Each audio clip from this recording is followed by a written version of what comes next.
Baik, Assalamualaikum warahmatullahi wabarakatuh. Perkenalkan, nama saya Ahmad Sindik Mapatundro, mahasiswa Pendidikan Teknik Informatika dan Komputer kelas C dengan NIM 240209502103. Di sini saya akan menjelaskan tentang materi manajemen memori dan penyimpanan. Jadi memori dan penyimpanan itu adalah komponen dalam komputer yang berfungsi untuk menyimpan data sementara yang sedang digunakan atau diproses oleh CPU. Contohnya seperti RAM, kemudian memori RAM itu bersifat sementara atau volatil. Sedangkan penyimpanan storage itu adalah tempat penyimpanan data secara permanen, contohnya seperti hard disk drive, kemudian SSD atau solid state drive, dan flash drive. Itu penyimpanannya lebih lambat dibanding RAM tapi bersifat permanen atau non volatile. Memori dan penyimpanan juga itu berperan penting dalam sistem komputer. Contohnya seperti memori RAM itu memungkinkan akses cepat ke data yang sedang diproses, kemudian mempercepat kinerja sistem saat menjalankan aplikasi. Adapun penyimpanannya, memori RAM itu menyimpan sistem operasi, aplikasi, dan file pengguna secara permanen dan menjadi sumber data yang akan diambil dan diproses oleh CPU. Adapun hubungan antara CPU, RAM, dan media penyimpanan, CPU sendiri itu adalah otak komputer yang melakukan semua proses dan perhitungan. Kemudian RAM itu adalah tempat sementara untuk menyimpan data dan instruksi yang dibutuhkan CPU secara tepat. Kemudian media penyimpanan itu adalah tempat semua data disimpan secara permanen sebelum diakses.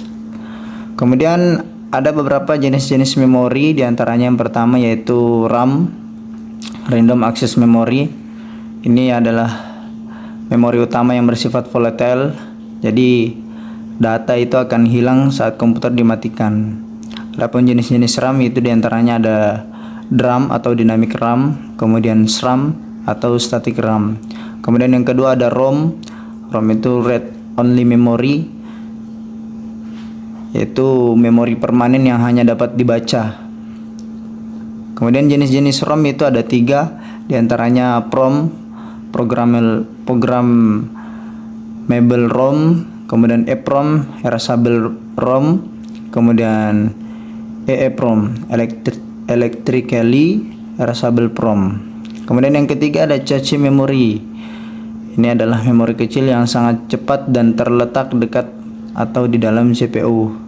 Tingkatannya itu ada 3. Yang pertama L1 cache, kemudian L2 cache, dan L3 cache.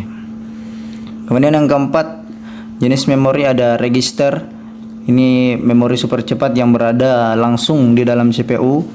Jenis-jenis register itu ada 4, diantaranya instruction register, kemudian program counter atau PC, kemudian akumulator, dan general purpose register. Dan yang terakhir jenis memori itu ada virtual memory. Ini adalah teknik manajemen memori yang memungkinkan sebagian data yang tidak muat di RAM itu disimpan sementara di hard disk, biasanya dalam bentuk file pegging. Jenis-jenisnya virtual memory itu ada pegging dan segmentation.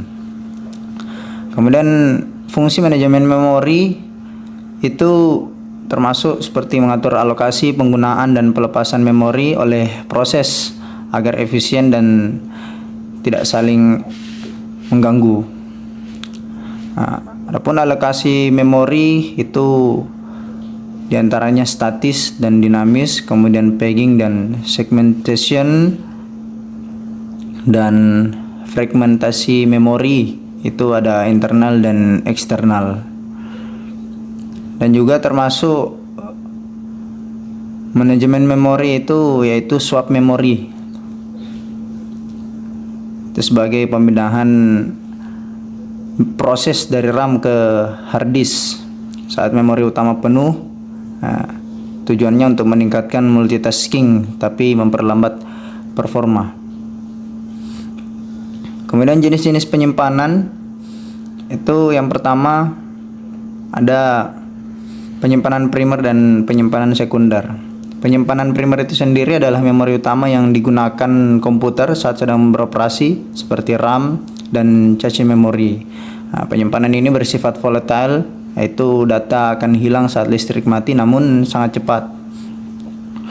Adapun penyimpanan sekunder itu adalah media yang menyimpan data secara permanen seperti hard disk, kemudian SSD, CD atau DVD, USB dan sebagainya. Itu bersifat non volatile, artinya data akan tetap ada walaupun komputer dimatikan. Kemudian jenis-jenis penyimpanan yang kedua itu ada hard disk dan SSD.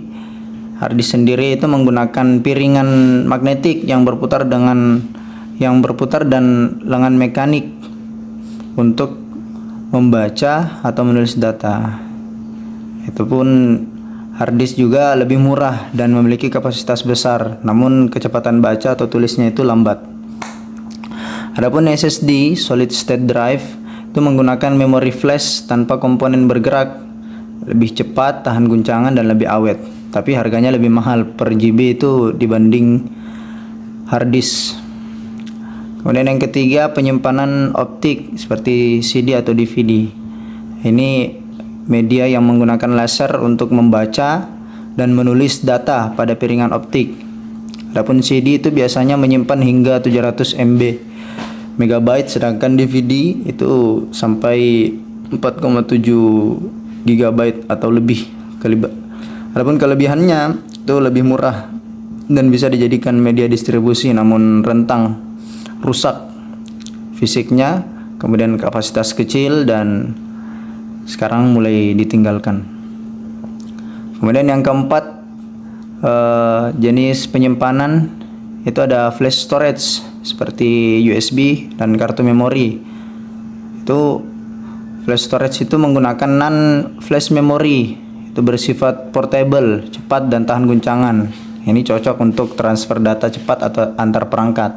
Kemudian USB flash drive itu bisa menyimpan dari beberapa gigabyte hingga ratusan gigabyte.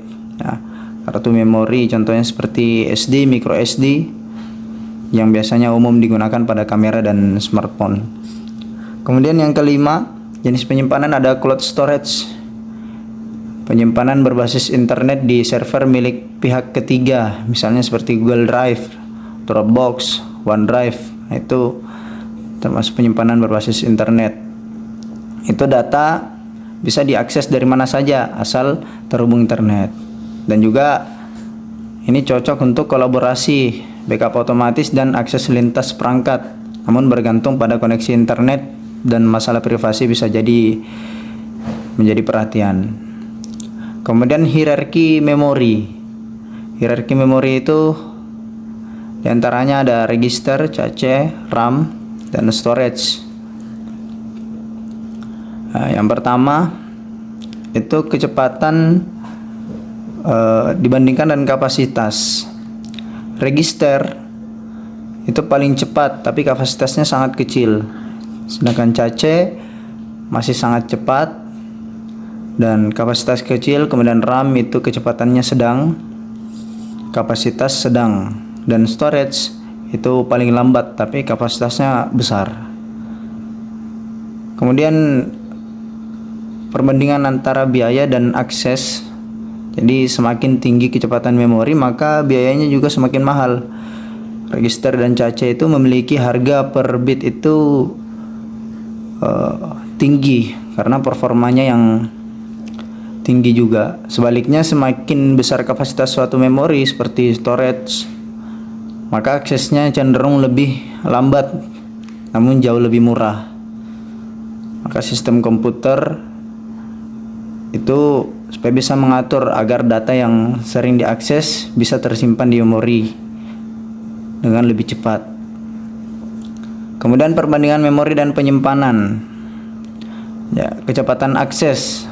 RAM itu memiliki kecepatan akses data yang jauh lebih tinggi dibandingkan penyimpanan, sedangkan hard disk atau solid storage drive itu memiliki kecepatan lebih rendah, namun SSD jauh lebih cepat dibanding hard disk. Kemudian sifat datanya, RAM itu bersifat volatile, artinya data akan hilang saat perangkat dimatikan, dan penyimpanannya itu bersifat non volatile, artinya data tetap tersimpan meskipun perangkat mati. Fungsi utamanya, RAM itu digunakan untuk menjalankan dan memproses data dari aplikasi secara sementara. Kemudian penyimpanannya itu digunakan untuk menyimpan file, sistem operasi, dan data secara permanen. Kemudian kapasitas, kalau RAM itu umumnya memiliki kapasitas lebih kecil, contohnya seperti 4 GB, kemudian 8 GB sampai 16 GB. Penyimpanannya itu memiliki kapasitas yang lebih besar, contohnya seperti 256 GB, 512 GB sampai 1 TB. Nah, kemudian peran dalam sistem RAM itu menentukan seberapa cepat dan lancar program dijalankan. Penyimpanannya itu menentukan berapa banyak data dan file yang bisa disimpan. Adapun tantangan dan solusi, keterbatasan kapasitas memori dan penyimpanan itu tantangannya RAM atau hard disk itu cepat penuh. Maka solusinya kompresi data, cloud storage, dan upgrade hardware. Kemudian kecepatan akses data yang terbatas. Tantangannya itu prosesor bisa kerja super cepat tapi hard disk lebih lambat. Maka solusinya menggunakan SSD, cache memori, dan optimasi sistem. Kemudian optimalisasi dengan cache dan virtual memory. Tantangannya RAM itu tidak cukup kuat untuk menjalankan beberapa aplikasi sekaligus. Maka solusinya virtual memory, manajemen cache pintar, dan pegging atau segmentation. Kemudian backup dan recovery data. Tantangannya itu data bisa hilang karena error, virus, atau kerusakan hardware. Maka solusinya backup rutin, kemudian cloud backup, dan restore system. Itu sedikit penjelasan dari materi manajemen memori dan penyimpanan. Maka kesimpulannya, manajemen memori dan penyimpanan itu merupakan aspek vital dalam menjaga kinerja sistem agar tetap stabil, cepat, dan efisien. Dalam hal ini, sistem operasi memegang peran kunci karena bertugas mengatur alokasi sumber daya, menjaga kestabilan proses, serta menjamin keamanan data selama sistem berjalan. Maka seiring perkembangan teknologi, pendekatan terhadap manajemen memori dan penyimpanan terus mengalami inovasi guna mencapai efisiensi yang lebih tinggi dan kecepatan akses yang optimal, baik pada perangkat komputasi pribadi, server, maupun sistem mobile dan cloud.